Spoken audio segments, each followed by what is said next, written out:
মুহূর্তে বাংলাদেশ আওয়ামী লীগের সভানেত্রী শেখ হাসিনার সবচেয়ে বড় আশ্রয় কেন্দ্র, ইভেন আওয়ামী লীগেরও আশ্রয় কেন্দ্র হচ্ছে ভারত। তো আমরা দেখছি ভারতের যে ক্ষমতাসীন দল বিজেপি, তারা বরাবরই শেখ হাসিনার ইস্যুতে শক্ত অবস্থানে আছে। আসসালামু আলাইকুম ভিউয়ার, যেখান থেকে দেখতেছেন কেমন আছেন? অবশ্যই ভালো আছেন। আপনাদের দোয়া এবং আশীর্বাদে আল্লাহ পাক আমাকে সুম্মা আলহামদুলিল্লাহ ভালো রাখছেন। আপনাদেরকে কাছে একটা গুরুত্বপূর্ণ একটা নিউজ, গুরুত্বপূর্ণ এইমাত্র পাওয়া খবর একটা পেয়েছি যে হঠাৎ করে ভারতে একই বাটে শেখ হাসিনা এমন কিছু ঘটবে, এমন কিছু ঘটবে বাংলাদেশের সরকার কখনো ভাবেনি যে এমন একটা কিছু ভারত থেকে শেখ হাসিনা বাটবে। যে ভারতের যে সরকার আছে, ভারত থেকে এই শেখ হাসিনা যে এমন একটা কিছু বাটবে যে বাংলাদেশের সরকার কখনো ভাবেনি। আর এই কথাটা অবশ্যই নাঈম ভাই বিস্তারিতভাবে বলতেছে। আপনারা যেখান থেকে আছেন অবশ্যই এই ভিডিওটাকে আপনারা স্কিপ না করে সম্পূর্ণ ভিডিও বিস্তারিতভাবে জানতে পারবেন যদি দেখেন। আর এই ভিডিওটা আপনারা বেশি বেশি করে শেয়ার করবেন যদি ভালো লাগে। আর যেখান থেকে দেখতেছেন যদি আমার দর্শক হয়ে থাকেন আপনাদেরকে অসংখ্য ধন্যবাদ। আর আপনারা যদি নতুন এসে থাকেন অবশ্যই চ্যানেলটাকে সাবস্ক্রাইব করে দিয়ে বেল আইকনটা বাজিয়ে দিয়ে রাখবেন নোটিফিকেশনটা পরবর্তী ভিডিও পাওয়ার জন্য। তো ইনশাল্লাহ বেশি কথা বাড়াবো না, আপনাদের মহামূল্যবান সময়কে নষ্ট করব না। তো ইনশাল্লাহ নাঈম ভাই কি বলতেছে সেই ভিডিওর দিকে চলে যাবো। ইনশাল্লাহ দেখেন। আসসালামু আলাইকুম, আমি নাঈম আর আমার সাথে আছে আরিশ বিন নাঈম। বাবার সাথে মাঝে মাঝে একটু ভিডিওতে থাকার ইচ্ছা করে, ঠিক আছে? কথা বলেন আব্বা, ওকে? আমরা অনেক গুরুত্বপূর্ণ একটা কথা বলবো, ঠিক আছে? আচ্ছা দর্শক, এই মুহূর্তে বাংলাদেশ আওয়ামী লীগের সভানেত্রী শেখ হাসিনার সবচেয়ে বড় আশ্রয় কেন্দ্র, ইভেন আওয়ামী লীগেরও আশ্রয় কেন্দ্র হচ্ছে ভারত।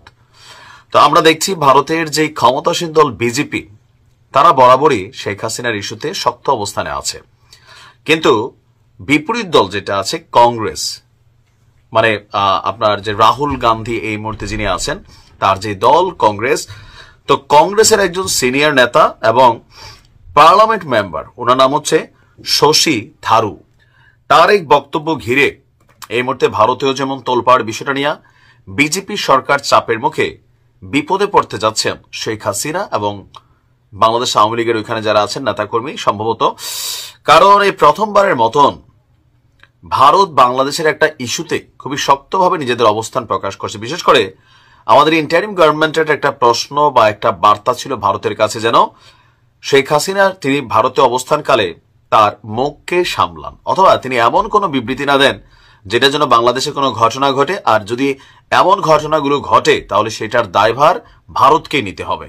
ভারতের যে কূটনীতিক বাংলাদেশে আছেন তাকে ডেকে কিন্তু এই বিষয়ে একটা বার্তা দেওয়া হয়েছিল, খেয়াল আছে নিশ্চয়ই আপনার। 5ই ফেব্রুয়ারির ঘটনাগুলোকে কেন্দ্র করে সরকারের পক্ষ থেকে এই পদক্ষেপটা নেওয়া হয়েছিল। এরপরই আমরা দেখলাম যে আজকে ভারতের পার্লামেন্টে এই কংগ্রেস নেতা শশী থারুর তিনি বলছেন সাবেক প্রধানমন্ত্রী শেখ হাসিনার বক্তব্যগুলো ভারতের জন্য জটিলতা তৈরি করছে। দর্শক, তার বক্তব্য হচ্ছে ভারতের উচিত এটা বুঝিয়ে দেওয়া কাকে, বিশ্বকে এবং বাংলাদেশকে, যে তারা কোন নির্দিষ্ট দল বা গোষ্ঠীর চেয়ে, নির্দিষ্ট দল বলতে আওয়ামী লীগকে বোঝাচ্ছে, গোষ্ঠী বলতে আওয়ামী লীগকে বোঝাচ্ছে, যে গোষ্ঠীর চেয়ে সব বাংলাদেশের মানুষের কল্যাণের প্রতি প্রতিশ্রুতিবদ্ধ। অর্থাৎ ভারতের সাথে বাংলাদেশের সম্পর্কটা হবে রাষ্ট্র টু রাষ্ট্র, কোন স্পেসিফিক দল বা ব্যক্তিকে কেন্দ্র করে নয়। ইভেন তিনি বাংলাদেশ ইস্যুকে স্পর্শকাতর ইস্যু হিসাবেও উল্লেখ করেছেন এবং তিনি ভারত সরকারকে সতর্ক করে বলছেন যে প্রতিবেশী দেশটিতে, মানে বাংলাদেশে যদি শত্রু ভাবাপন্ন সরকার ক্ষমতায় আসে তবে ভারত খুব ঝুঁকিতে পড়তে পারে। তো কি ঝুঁকিতে পড়বে?